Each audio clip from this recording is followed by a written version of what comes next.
സങ്കീർത്തനങ്ങൾ 73-24 വാക്യം. നിന്റെ ആലോചനയാൽ നീ എന്നെ നടത്തും, പിന്നത്തേതിൽ മഹത്വത്തിലേക്ക് എന്നെ കൈക്കൊള്ളും. ജീവവചനത്തിന്റെ പ്രഭാത ധ്യാന ചിന്തയിലേക്ക് എല്ലാ പ്രിയപ്പെട്ടവർക്കും സ്വാഗതം. ആലോചനയും നടത്തിപ്പും ദുഷ്ടന്റേതോ എന്നൊരു വിഷയമാണ് ഇന്ന പ്രഭാതത്തിൽ നാം ചിന്തിക്കുന്നത്. കൊടുപ്പുറപ്പുകളെ ദൈവിക നടത്തിപ്പ് എപ്പോഴും ഒരു ഭക്തന് ദൈവം വാഗ്ദത്തം ചെയ്യപ്പെട്ടിരിക്കുന്ന ഒരു അനുഗ്രഹമാണ്. ദൈവിക നടത്തിപ്പിന് കീഴ്പ്പെട്ടിരിക്കുന്ന ഒരു ദൈവ പൈതലിന് തൻ്റെ ജീവിതത്തിൽ ഒരു പരാജയവും ഉണ്ടാകുകയില്ല. വിളിക്കപ്പെട്ടവൻ നടത്തിപ്പിന് കീഴ്പ്പെട്ട് തൻ്റെ ജീവിതം നയിച്ച ദൈവം അവന് മുൻപിൽ വെച്ചിരിക്കുന്ന ലക്ഷ്യത്തിൽ എത്തിച്ചേരുവാൻ അവന് ഇടയായിത്തീരും. ലക്ഷ്യത്തിൽ എത്തിച്ചേരണമെങ്കിൽ നടത്തിപ്പ് അത്യാവശ്യം ആണ് എന്ന് ദൈവവചനം ശക്തമായി നമ്മെ പഠിപ്പിക്കുന്നുണ്ട്. ആരുടെയെങ്കിലും നടത്തിപ്പ് പോരാ, ദൈവിക നടത്തിപ്പ് തന്നെ വേണം. ദൈവത്തിൻ്റെ ആത്മാവ് തന്നെ നമ്മളെ നടത്തണം. ദൈവിക നടത്തിപ്പിന് അത്യാവശ്യമായ ഒരു ഘടകമാണ് ആലോചന കേൾക്കുക എന്നുള്ളത്. ആലോചന കേൾക്കുവാൻ ഒരു ദൈവ പൈതലിന്റെ കാത് ഒരുക്കമുള്ളതായിരിക്കുകയും വേണം. ദൈവത്തിൽ നിന്ന് കേൾക്കുവാനുള്ള കാതുള്ളവനായിരിക്കണം ഒരു വിശ്വാസി. തുറക്കപ്പെട്ട കാത് പ്രിയരെ ദൈവാലോചനയ്ക്ക് അത്യാവശ്യമാണ്. ദൈവം തന്റെ ഭക്തന് ആലോചന പറഞ്ഞു കൊടുക്കുന്നവനായ ദൈവമാണ്. സങ്കീർത്തനക്കാരൻ അത് സാക്ഷ്യപ്പെടുത്തുന്നു. നിന്റെ ആലോചനയാൽ നീ എന്നെ നടത്തും. പ്രിയരെ ദൈവ പൈതലിന്റെ നടപ്പ് ആലോചനയ്ക്ക് വിധേയപ്പെട്ടിരിക്കുന്നതാണ്. ഒരു വിശ്വാസി ആരുടെയും ആലോചന സ്വീകരിക്കാം എന്ന് കരുതരുത്. അവൻ സ്വീകരിക്കേണ്ടത് ദൈവത്തിൻ്റെ ആലോചനയാണ്. ദൈവവചനം ഓർമ്മപ്പെടുത്തുന്നതും ദുഷ്ടന്മാരുടെ ആലോചന പ്രകാരം നടക്കരുത് എന്നുള്ള സത്യമാണ്. ദുഷ്ടന്മാരുടെ ആലോചന പ്രകാരം നടക്കാതെയും പാപികളുടെ വഴിയിൽ നിൽക്കാതെയും എന്നാണ് സങ്കീർത്തനക്കാരൻ ഓർപ്പിക്കുന്നത്. അർത്ഥാൽ ഒരു നീതിമാന്റെ നടപ്പ്, ഒരു വിശ്വാസിയുടെ നടപ്പ് സങ്കീർത്തനത്തിൽ വായിക്കുന്നത് പോലെ ദുഷ്ടന്മാരുടെ ആലോചന പ്രകാരം നടക്കാതെ പാപികളുടെ വഴിയിൽ നിൽക്കാതെ ഉള്ള ഒരു നടപ്പ്. അങ്ങനെ നടക്കുന്നവനാകണം ദൈവിക നടത്തിപ്പിന്റെ കീഴെ യാത്ര ചെയ്യുന്ന ഒരു ദൈവപൈതൽ. ആരുടെ ആലോചനയാണോ ഒരുവൻ കേൾക്കുന്നത് അതിനനുസരിച്ചായിരിക്കും അവന്റെ നടപ്പ്. ദുഷ്ടന്മാരുടെ ആലോചന ദുഷ്ടതയിൽ നടക്കുവാൻ ഒരുവനെ വശീകരിക്കുകയും പ്രേരിപ്പിക്കുകയും ചെയ്യുന്നതാണ്. സ്വന്തം ആലോചനയും നീതിമാനെ തൻ്റെ നീതിയുള്ള ലക്ഷ്യത്തിലെത്തുവാൻ സഹായിക്കുന്നതല്ല. അർത്ഥാൽ സ്വന്തം ആലോചനയും ദുഷ്ടന്റെ ആലോചനയും ഒരിക്കലും ഒരു ദൈവ പൈതലിന് അവൻ്റെ ലക്ഷ്യത്തിലെത്തുവാൻ സഹായിക്കുന്നതല്ല. പിന്നെയോ അവൻ്റെ നടപ്പിനെ അവൻ്റെ മേലുള്ള നടത്തിപ്പിനെ അത് തകർത്തു കളയുന്നതാണ്. വിളിക്കപ്പെട്ടവൻ സ്വന്തം ആലോചന പ്രകാരം നടക്കരുത് എന്ന് ദൈവത്തിന്റെ വചനം വ്യക്തമായി പഠിപ്പിക്കുന്നു.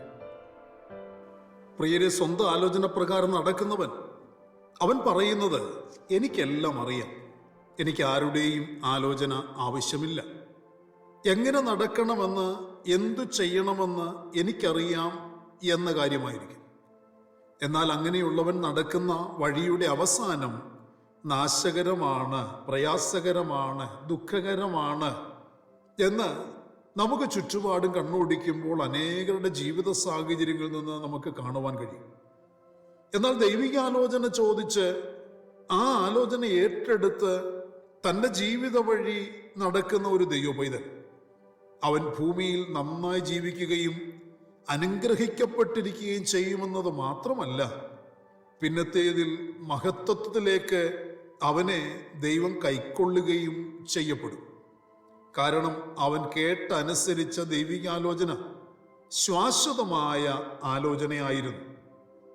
ദൈവം തൻ്റെ ദാസനായ ദാവീദിനോട് അറിയിച്ചത്, ഞാൻ നിന്നെ ഉപദേശിച്ച് നടക്കേണ്ടുന്ന വഴി നിനക്ക് കാണിച്ചു തരും, ഞാൻ നിന്നെ മേൽ ദൃഷ്ടി വെച്ച് നിനക്ക് ആലോചന പറഞ്ഞു തരും എന്നാണ്. പ്രിയരെ, ദൈവം പറഞ്ഞു കൊടുത്ത ആലോചന അനുസരിച്ച ദാവീദ് അനുഗ്രഹിക്കപ്പെട്ടവനായി ദൈവത്താൽ സാക്ഷ്യം നേടിയവനായി തീർന്നു. അവൻ ദൈവത്താൽ എൻ്റെ ഹൃദയപ്രകാരമുള്ളവനെന്ന് വിളിക്കപ്പെടുവാൻ ഇടയായി തീർന്നു എന്ന് ദൈവത്തിൻ്റെ വചനം പറയുന്നു. പ്രിയരെ, എൻ്റെ ഹൃദയപ്രകാരമുള്ളവരെന്ന് വിളിക്കപ്പെടുവാൻ ഇടയായ ദാവീദ് തൻ്റെ ആയുസ്സിൽ ദൈവത്തിൻ്റെ ആലോചനയ്ക്ക് ശുശ്രൂഷ ചെയ്യുകയായിരുന്നു എന്നാണ് ദാവീദിൻ്റെ ജീവിതാനുഭവം നാം പഠിക്കുമ്പോൾ മനസ്സിലാക്കാൻ കഴിയുന്നത്. സ്വന്തം ബുദ്ധിയിൽ ചാരി സ്വന്തം ആലോചന പ്രകാരം നടന്നവരെല്ലാം തങ്ങളുടെ ശുശ്രൂഷയിൽ, തങ്ങളുടെ ജീവിതത്തിൽ പരാജയമടഞ്ഞിട്ടുണ്ട്. വിളിക്കപ്പെട്ടവൻ തൻ്റെ മുൻപിലുള്ള ദൈവിക ലക്ഷ്യം നേടുവാൻ തൻ്റെ സ്വന്തം ബുദ്ധിയോ സ്വന്തം ആലോചനയോ അത് പര്യാപ്തമല്ല എന്ന് കണ്ട് താൻ നടത്തപ്പെടുവാനായി, ദൈവാലോചന പ്രകാരം നടക്കുവാനായി ദൈവകരത്തിലേക്ക് തൻ്റെ കരം ഏൽപ്പിക്കേണ്ടത് ആവശ്യമാണ് എന്ന സങ്കീർത്തന വാക്യം നമുക്ക് ഈ പ്രഭാതത്തിൽ നല്ല ആലോചന പറഞ്ഞു തരികയാണ്. ദൈവമേ, നിന്റെ ആലോചനയാൽ നീ എന്നെ നടത്തും, പിന്നത്തേതിൽ മഹത്വത്തിലേക്ക് എന്നെ കൈക്കൊള്ളും എന്ന് ഉത്തമ വിശ്വാസമുള്ളവനും ആഗ്രഹമുള്ളവനും അതിനായി സമർപ്പിച്ചവനും ദൈവം എന്ന വഴികാട്ടിയുടെ കൂടെ നടന്നവനുമായിരുന്നു ഹാനോക്ക്.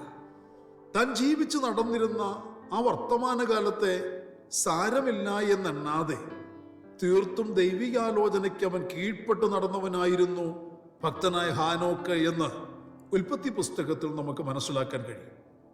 ദൈവം തൻ്റെ ഭക്തനെ തൻ്റെ ആലോചനയാൽ തന്നെ നടത്തി, പിന്നത്തേതിൽ തന്നെ മഹത്വത്തിലേക്ക് കൈക്കൊള്ളുകയും ചെയ്തു. ദൈവം തന്നെ തേജസ്സിലേക്കാണ് കൂട്ടിക്കൊണ്ടുപോയത്. ദൈവാലോചനയാൽ ഭൂമിയിൽ നടത്തപ്പെടുന്നവർ പ്രിയരെ തേജസ്സിലേക്ക് ചേർക്കപ്പെടും എന്ന് മറന്നു പോകരുത്. ഹാനോക്കിനെ പോലെ പിന്നത്തേതിൽ ദൈവം എന്നെ തേജസ്സിലേക്ക് കൈക്കൊള്ളും എന്ന് വിശ്വസിക്കുന്നവരാണ് ദൈവികാലോചനയ്ക്ക് കീഴ്പ്പെട്ട് നടക്കുവാൻ ആഗ്രഹിക്കുന്നത്. ആകയാൽ കൂടപ്പുറപ്പുകളെ, ഇവിടെ നാം നടക്കേണ്ടത്, ഈ ഭൂമിയുടെ പരപ്പിലെ നമ്മുടെ ജീവിതത്തിൽ നാം നടക്കേണ്ടത് ദുരാത്മാവിൻ്റെ ആലോചനയോ ദുഷ്ടന്മാരുടെ ആലോചനയോ സ്വന്തം ബുദ്ധിയുടെ ആലോചനയോ കേട്ടുകൊണ്ടാകാതെ മറിച്ച് ദൈവിക ആലോചനയ്ക്ക് ചെവി തുറന്നു കൊടുക്കുക. ദൈവം തന്റെ മക്കൾക്ക് ഇന്നും ആലോചന കൊടുത്തുകൊണ്ടേയിരിക്കുന്നു. ആ ആലോചനയ്ക്ക് അനുസരിച്ച് നടത്തപ്പെടുവാൻ സർവശക്തനായ പിതാവാം ദൈവത്തിന്റെ കരത്തിലേക്ക് പ്രിയരെ നിങ്ങളുടെ കരത്തെ ഒന്ന് ഉയർത്തി ഒന്ന് ഏൽപ്പിച്ചു കൊടുക്കുക. അവൻ കരം പിടിച്ചു നടത്തും, പിന്നത്തേതിൽ നിങ്ങളെയും മഹത്വത്തിലേക്ക് ചേർത്തുകൊള്ളുകയും ചെയ്യും. അതിനെനിക്കിടയായി തീരണം. ഞാനതിന് എന്നെ തന്നെ കർത്താവിൻ്റെ പാദപിടുത്തങ്ങളിലേക്ക് സമർപ്പിക്കുന്നു. എൻ്റെ കരം അവൻ്റെ കരത്തിലേക്ക് ഞാൻ കൊടുക്കുകയാണ് എന്ന് തീരുമാനിക്കാൻ കഴിയുന്നവർ, അങ്ങനെ ആഗ്രഹിച്ച് സമർപ്പിച്ച് പ്രാർത്ഥിക്കാൻ താല്പര്യപ്പെടുന്നവർ, നിങ്ങളുടെ ഹൃദയങ്ങളെ ഏകാഗ്രമാക്കി കണ്ണുകളെ അടച്ച് നമുക്കൊരു വാക്ക് ഒരുമിച്ച് പ്രാർത്ഥിക്കാം. പരിശുദ്ധനായ ഞങ്ങളുടെ സ്വർഗീയ പിതാവേ, അനുഗ്രഹീതമായ നല്ല ദിവസം പ്രഭാതത്തിൽ ദൈവത്തിന് മാറ്റമില്ലാത്ത തിരുവചനം ശ്രദ്ധയോടെ കേട്ട് ധ്യാനിക്കുവാൻ ഞങ്ങൾക്ക് നൽകി തന്ന ഈ നല്ല അവസരത്തിനായി സ്തോത്രം. കഴിഞ്ഞ നാളുകളിൽ ഞങ്ങൾ കർത്താവെ അങ്ങയുടെ ആലോചനയെ നിരസിച്ചു. ഞങ്ങളുടെ സ്വന്തം ആലോചനയ്ക്കനുസരിച്ച് ഞങ്ങൾ കാൽച്ചുവടുകൾ വെച്ചു. അതെല്ലാം പരാജയമായിരുന്നു. അതിൻ്റെ വെളിച്ചത്തിൽ ഞങ്ങൾക്ക് കഷ്ടവും നഷ്ടവും നിരാശയും ഭാരവും പ്രയാസവും ദുഃഖവും ഒക്കെ ഉണ്ടാകാൻ ഇടയായിത്തീർന്നു. അങ്ങനെ നിരവധി സന്ദർഭങ്ങൾ ഞങ്ങൾ കർത്താവിനെ അവഗണിച്ചു നടന്നുപോയി. ക്ഷമിക്കണമേ കർത്താവ്. ഇന്ന് പ്രഭാതത്തിൽ ഞങ്ങളെ അങ്ങയുടെ കരങ്ങളിലേക്ക് സമർപ്പിക്കുന്നു. അങ്ങ് ഞങ്ങളുടെ കരം പിടിച്ച് ഞങ്ങളെ നടത്തണമേ. അങ്ങയുടെ ആലോചന ഞങ്ങൾക്ക് പകർന്നു തരണമേ. ഞങ്ങളുടെ മുൻപിൽ അങ്ങ് വെച്ചിരിക്കുന്ന ലക്ഷ്യത്തിൻ്റെ പൂർണ്ണതയിലേക്ക് അങ്ങ് ഞങ്ങളെ എത്തിക്കുവാൻ പോകുന്നതിനാൽ നന്ദിയോടെ സ്തോത്രം. സമർപ്പിച്ച് പ്രാർത്ഥിക്കുന്ന കുഞ്ഞുങ്ങളുടെ മേൽ കർത്താവെ ഇന്ന് പകലിൽ ഏറിയ കൃപ പകർന്നു കൊടുത്ത് അങ്ങയുടെ ആലോചന വെളിപ്പെടുത്തി കൊടുത്ത് മാനിക്കണം. പ്രാർത്ഥന കേൾക്കുന്നവൻ കൃപയ്ക്കായി സ്തോത്രം. മഹത്വം അങ്ങയ്ക്ക്. സകലത് ഞങ്ങൾക്ക് വേണ്ടി ജീവൻ തന്ന യേശു കർത്താവിന് ധന്യമായ നാമത്തിൽ താഴ്മയോടെ അപേക്ഷിക്കുന്നു. ദയ തോന്നി കേൾക്കുമാറാകണമേ. ആമേൻ. പ്രിയ വചനങ്ങളാൽ പരിശുദ്ധനായ കർത്താവ് എല്ലാവരെയും അനുഗ്രഹിക്കട്ടെ. നമ്മുടെ വാഴ്ചപ്പെട്ട കർത്താവിൻ്റെ വരവ് അടുത്തിരിക്കുന്നതിനാൽ അവൻ്റെ വരവിന് വേണ്ടി നമുക്ക് ഒരുങ്ങി കാത്തിരിക്കാം. മാറാനാഥ.